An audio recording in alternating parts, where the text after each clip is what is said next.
My boyfriend copied my master's thesis and tried to present it as his own. The only thing he gained was humiliation. I spent 3 years working on my master's thesis in environmental engineering, while my boyfriend Colin breezed through his business degree barely attending classes. We met in undergrad, and he'd always joked that dating me was like having a private tutor since I'd explain concepts from his courses that he didn't understand. I thought it was cute that he valued my intelligence. I should have seen the signs when he started calling my research little projects and saying my degree was just fancy recycling studies while his degree would make real money. Colin moved in with me during my final year when I was deep into writing my thesis on microplastic filtration systems. He'd complain constantly that I spent more time with my laptop than with him. He'd slam doors when I worked late, order food, and eat it in front of me without getting me any, and tell his friends I was ignoring him for schoolwork like it was some kind of betrayal. But he sure got interested when I started getting recognition for my research. My advisor, Dr. Castellano, had submitted my preliminary findings to a conference, and they'd won Best Emerging Research. Suddenly, Colin wanted to know everything about my thesis. He'd sit next to me while I worked, asking questions, saying he was just being supportive. He asked for copies of my drafts to read so he could understand what I was doing. I sent him my files thinking it was sweet he finally cared about my work. 2 weeks before my defense, Colin's attitude completely changed. He was cheerful, bringing me coffee, telling me not to stress so much about the defense because these things always worked out. He even suggested I take a break and visit my parents for a few days before the big presentation. I said I couldn't leave with so much to prepare, but he kept insisting I was overthinking everything. The night before my defense, my laptop crashed. Complete blue screen, wouldn't turn back on. Colin immediately offered to take it to his friend who fixed computers. I was panicking, but Colin said not to worry. My thesis was backed up on the cloud anyway. I could access it from any computer tomorrow. I spent all night at the library printing copies from my cloud drive, practicing my presentation. The next morning, I walked into my defense room to find Colin sitting at the presentation table, with my advisor, and the entire review committee. Dr. Castellano looked confused and asked why I was there. I said I was here for my thesis defense. Colin laughed and said I must be confused. This was his defense. He'd transferred to our engineering program 6 months ago without telling me, taking night classes to meet the requirements. He pulled out a bound copy of my thesis with his name on the cover. He told the committee I'd been helping him with some research, but I'd gotten confused about whose project it was. He actually said I'd been under a lot of stress lately and might be having a breakdown. Dr. Castellano asked to see my version. I handed her my printed copy. It was identical to Colin's except for the name on the cover. Colin said I'd obviously copied his work since we lived together. He said he felt terrible, but he'd been suspicious when I suddenly had a thesis ready, right when his was due. The committee asked when I'd started this research. I said 3 years ago. Colin said that was impossible since the research was based on his original ideas from his business background. Dr. Castellano pulled up her computer and showed the conference submission from 8 months ago with my name on it. Colin said he'd let me present his preliminary work to help build my confidence. He'd practiced this story. But what Colin didn't know was that our university had implemented new plagiarism software that tracked digital fingerprints. Every time you save a document, it creates a hidden timestamp with the user information from the computer. Dr. Castellano ran both documents through the system right there in the room. The results showed my document had been created and edited continuously for 3 years on my laptop, with thousands of saves, each one traced to my student login. Colin's document had been created 2 weeks ago, with only 3 saves, all on his laptop, all copying and pasting from my original files. The metadata showed he'd literally just changed the name fields. The committee asked Colin to explain any part of the research. He started talking about water filtration in general terms, nothing specific to my thesis. When they asked about the mathematical models I'd developed, he said those were standard formulas anyone could find. Dr. Castellano asked him to write one of the formulas on the board. He couldn't. She asked him to explain the testing methodology. He said it was all in the paper. She asked what equipment he'd used. He didn't know the names of any of it. Then the committee chair asked me the same questions. I walked to the board and wrote out the differential equation that described particle capture efficiency in my filtration system. The chalk felt solid in my hand as I explained how I'd derived it from first principles, combining Stokes' law with Brownian motion calculations. I talked about the prototype iterations, how the first design clogged within hours because I'd miscalculated the pore size distribution. The second one worked better, but the pressure drop was too high for practical applications. The third design failed when I tried to scale it up, the flow patterns breaking down at larger volumes. I explained the breakthrough that led to the final design, how I'd realized the polymer matrix needed a gradient structure instead of uniform porosity. Dr. Castellano nodded as I described our weekly meetings where we'd troubleshoot each problem, her notes from those sessions matching every detail I recounted. I listed the equipment in the lab, the spectrophotometer settings I'd used for particle analysis, the specific brands of polymers I'd tested. Colin had sat in that lab exactly twice, both times complaining about the chemical smell and asking when we could leave. The committee dismissed Colin from the room. He stood slowly, his face blank, and walked out without looking at me. The door clicked shut and Liliana Whitehead leaned forward across the table. She told me they were unanimous. My defense was exemplary, she said, and the evidence of plagiarism was completely clear. They were failing Colin's submission immediately and recommending expulsion proceedings to the dean. I felt something release in my chest, like I'd been holding my breath for weeks. My hands wouldn't stop shaking, though, adrenaline still flooding my system from the confrontation. Dr. Castellanos squeezed my shoulder and said we'd schedule my actual defense for next week, that this disaster didn't change the quality of my work. The other committee members gathered their papers and filed out, a few of them stopping to tell me they were sorry I'd had to experience this. I sat in the empty room for several minutes after they left, staring at the equation I'd written on the board, trying to process that it was over. Colin was waiting in the hallway when I came out. He started toward me with his hands up, his voice taking on that reasonable tone he used when he wanted something. He said we could have worked this out privately, that involving the committee was an overreaction. I stopped walking and looked at him. I told him he stole 3 years of my work and tried to destroy my career, that there was nothing left to discuss between us. His expression changed, the fake concern dropping away like a mask. His eyes went cold and his mouth tightened into a thin line. He said I'd regret making this public, that I had no idea who I was messing with. I walked past him toward the exit, my legs feeling unsteady but my decision absolutely clear. He called after me, but I didn't turn around. I spent the next 2 days moving my stuff out of our apartment while Colin was in meetings with university administration. My friend helped me load boxes into her car, working quickly to get everything out before he came back. I was pulling clothes from the closet we'd shared when I found printed copies of my thesis hidden behind his winter coats. The pages were dated 6 months ago, covered in his handwriting, marking sections and making notes. My stomach dropped as I realized this wasn't a 2-week plan. He'd been preparing to steal my work for half a year, reading my drafts and planning his story while he kissed me goodnight and told me he was proud of me. I sat on the floor holding those papers, feeling the betrayal cut deeper than it had in the defense room. He'd been methodically preparing to destroy me while pretending to love me, every supportive comment and coffee delivery part of a long con to position himself to take credit for my research. Dr. Castellano called me that evening at my friend's apartment where I was staying temporarily. The university was launching a full investigation into Colin's academic history, she said, because his transfer to engineering was raising red flags. The registrar had discovered he'd actually failed out of his business program, that his family had made a large donation to get him special admission to engineering, despite not meeting any of the prerequisites. I felt relieved that the investigation was expanding beyond just my case, but exhausted at the thought of reliving everything through official testimony and documentation. Dr. Castellano said she'd be with me through the whole process, that the department was taking this seriously. I thanked her and hung up, then lay on my friend's couch staring at the ceiling, too wired to sleep. My phone started blowing up the next day with messages from mutual friends.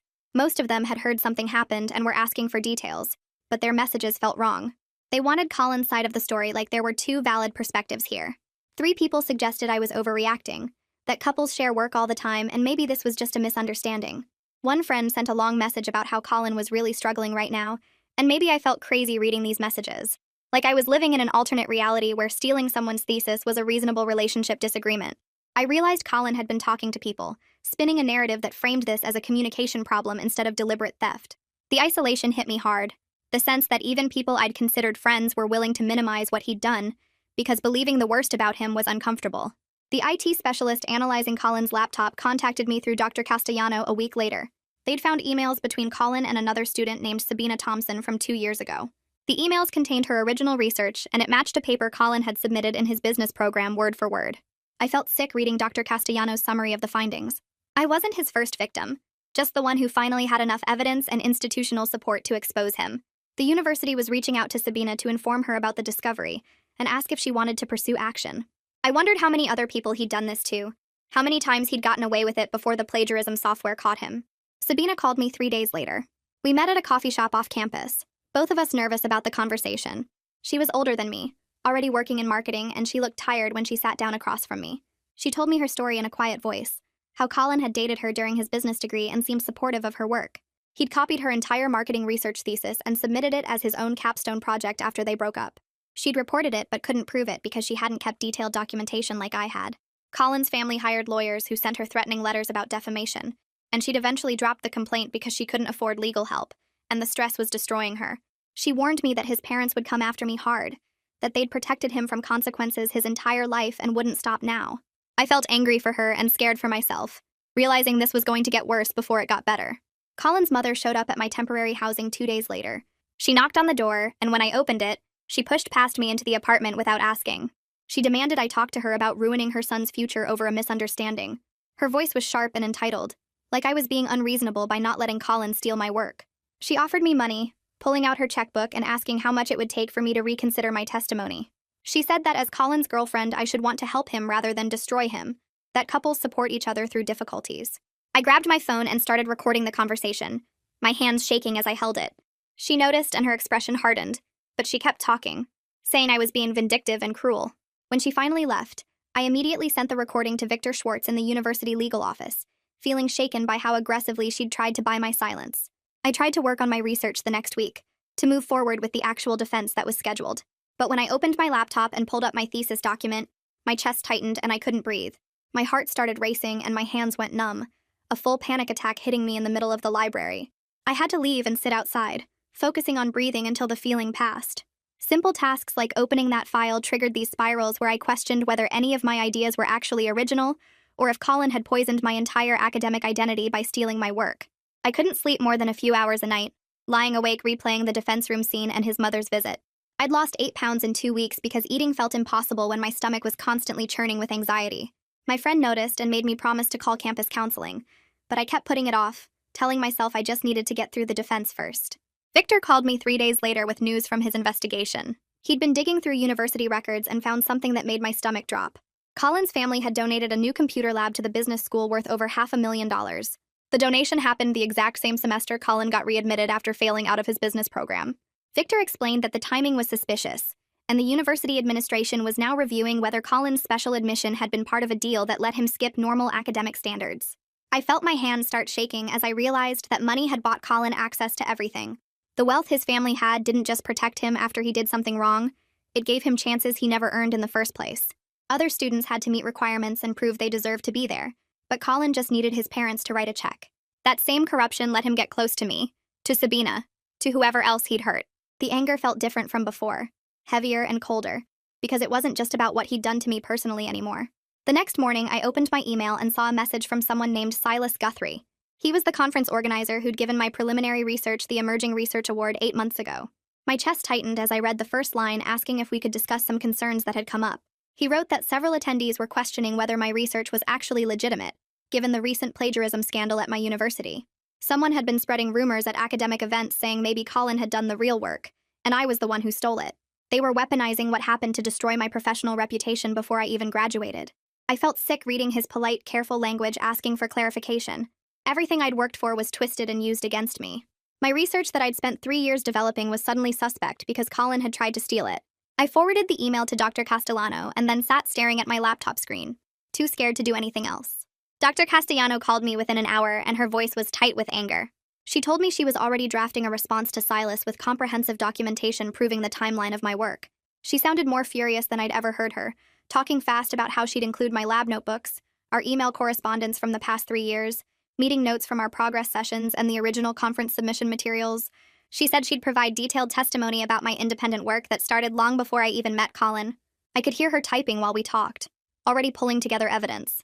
She promised me she would shut down these rumors directly and make sure everyone understood the truth. I thanked her, but after we hung up, I just felt empty and tired. Even with her fighting for me, even with all the evidence on my side, I knew some people would always wonder. The damage felt permanent even though my mentor was going to battle to protect my reputation. Victor contacted me again 4 days later saying Colin's lawyer wanted to talk. The lawyer had sent a settlement offer through the university legal office. Colin would accept expulsion and drop any appeals if I signed a non-disclosure agreement and promised not to speak publicly about what happened. They were offering $15,000 for my trouble and emotional distress. I stared at the number in Victor's email. $15,000 would pay off my student loans from this semester and cover my rent for months while I looked for a job. The money would solve immediate problems that were keeping me up at night. I could sign the paper, take the check, and try to move on with my life. But the NDA meant I couldn't warn other students about Colin. I couldn't help Sabina if she wanted to pursue her own case. I couldn't speak up if someone else came forward later. The lawyer's letter made it clear that taking the money meant staying quiet about everything forever. I scheduled an appointment with campus legal aid the next day because I needed to understand what I was actually choosing. The attorney was a woman in her 40s who listened to the whole story and then pulled out the settlement offer to review it. She explained that NDAS in academic fraud cases were ethically questionable at best. My testimony could be important for systemic change at the university and for protecting future students from people like Colin. She walked me through what accepting the money would mean, how it would prioritize my short-term relief over long-term accountability. But she also acknowledged that I'd been through something really hard, and nobody could blame me for wanting it to be over. She said the choice was mine to make based on what I could emotionally handle, and there wasn't a right or wrong answer. I left her office feeling more confused than when I went in, carrying the weight of deciding between my own peace and speaking up for people I didn't even know yet. The university expelled Colin 2 weeks later after their investigation wrapped up. Victor sent me a copy of their findings, which confirmed everything: plagiarism, fraudulent admission, and attempted witness intimidation through his mother's visit to my apartment. But when the university released their public statement, it was vague and careful. They didn't name Colin or acknowledge that he'd targeted multiple victims over several years. The statement talked about upholding academic integrity standards and taking appropriate action, but it read like they were protecting their own reputation more than being transparent. I should have felt relieved or victorious, but instead I just felt hollow. The institution had done the minimum required to address what happened while making sure nothing looked too bad for them. Colin was gone, but the system that enabled him was still there, still careful about its image, still unwilling to admit how someone like him had operated within it for so long. I told Victor my decision 3 days after the expulsion. I was rejecting the NDA and the settlement money because I wanted the freedom to speak about what happened if it could help other students. He said he'd communicate that to Colin's lawyer and warned me they might not react well. The response came back within hours. Colin's lawyer sent a letter threatening defamation lawsuits if I made any false statements publicly. The threats were empty because I knew truth was an absolute defense against defamation, but seeing the words on paper still made my hands shake. I was choosing ongoing vulnerability and potential retaliation over the safety of silence. Part of me wanted to take it back, to call Victor and say I'd changed my mind about the money. But I couldn't make myself do it because accepting would mean letting Colin and his family win in a different way. I found an academic integrity platform online where students could share experiences with plagiarism and institutional responses. The site verified users through their university emails and let people post detailed accounts with documentation. I spent 2 days writing everything out: the 3-year timeline of my research, the defense room confrontation, Colin's pattern of behavior with other victims, the university's investigation process, and how his family tried to buy my silence. I used my real name and uploaded copies of the metadata analysis, the conference submission, and Victor's investigation summary. Posting it felt like standing on the edge of something high and deciding to jump. I was scared of the consequences, but also felt something like relief, like I was finally taking back control of my own story after weeks of Colin and his family writing the narrative for me. The post started getting attention within days. My inbox filled with messages from other students, mostly women, who'd experienced similar things. 7 people across 3 different universities reached out to share stories about romantic partners or close friends who'd plagiarized their work. 2 of them said they were thinking about coming forward with their own cases after reading what I wrote. One message came from a graduate student who said her ex-boyfriend had stolen her dissertation proposal, and she'd dropped out rather than fight it because she didn't think anyone would believe her. Reading their stories made me feel less alone, but also overwhelmed by how common this apparently was. Academic theft through intimate relationships wasn't some rare thing that happened to me because I was unlucky. It was a pattern that nobody talked about publicly because victims were too scared or ashamed to speak up. Silas sent me a direct email 2 weeks after my post went up. The conference was featuring my research as a highlighted presentation at their next event in 6 months. They were offering full travel funding plus an emerging researcher award with a cash prize. He apologized for not shutting down the rumors more aggressively when they first started and said he wanted to make a clear public statement about my legitimate contributions to the field. Reading his email made me feel proud, but also completely exhausted. I'd had to fight twice as hard as anyone else to receive recognition I already earned. My work was good enough to win awards and get featured presentations, but first I had to survive someone trying to steal it, and then defend my own legitimacy against rumors. The validation felt good, but it also felt like it came at too high a cost. I made my first appointment with the campus counseling center 3 days after the conference news came through. The receptionist gave me paperwork asking what I wanted help with, and I wrote, "relationship betrayal and academic fraud," because those seemed like the simplest words for what happened.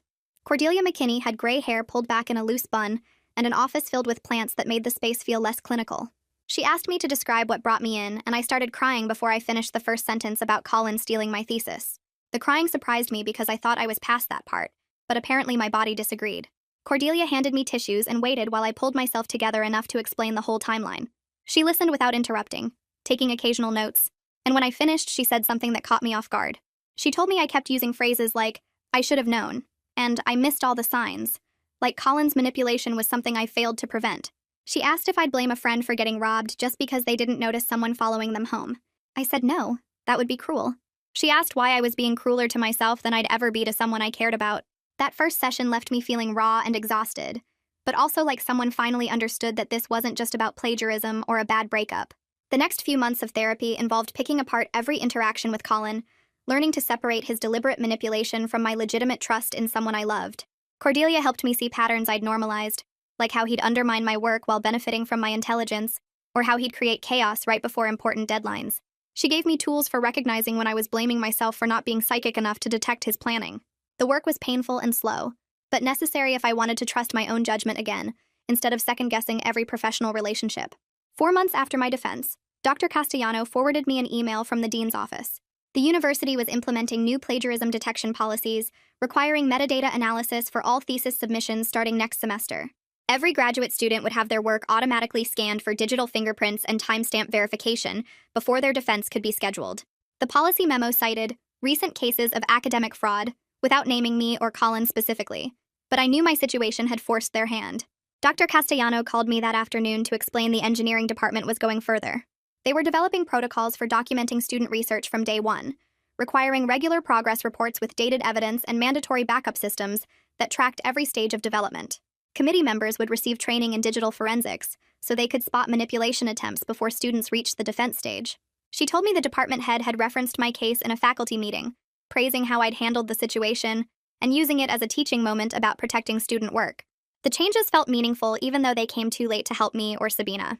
I wanted to feel purely good about the new policies, but part of me was angry that it took my trauma to make the institution care about prevention. Still, knowing future students might be protected from what I experienced gave me some sense that the nightmare served a purpose beyond destroying my trust in relationships. I accepted the job offer from the environmental consulting firm 6 weeks after the university announced their policy changes. The hiring manager told me they'd been following my microplastic filtration research since the conference presentation, and were impressed by both my technical skills and how I'd handled the plagiarism situation. She said integrity under pressure showed character they valued in their team, and my willingness to fight for my work, rather than accept a settlement, demonstrated the kind of backbone they needed. Starting the position felt like stepping into a future I'd earned through legitimate credentials and expertise, rather than luck or connections. My first project involved analyzing water samples from industrial sites, applying the filtration methods I'd developed in my thesis to real-world contamination problems. Walking into the lab on my first day, surrounded by equipment I knew how to use and colleagues who respected my knowledge, I felt something shift inside me. This was mine in a way Colin could never touch or steal. But I also knew the betrayal wasn't something I'd just get over with a new job and some therapy sessions. Trusting people would be harder now, especially in professional settings where my work was valuable. I'd probably spend years processing what he did and rebuilding the confidence he shattered when he tried to erase my name from 3 years of research. The job was a step forward, but healing would take much longer than 4 months.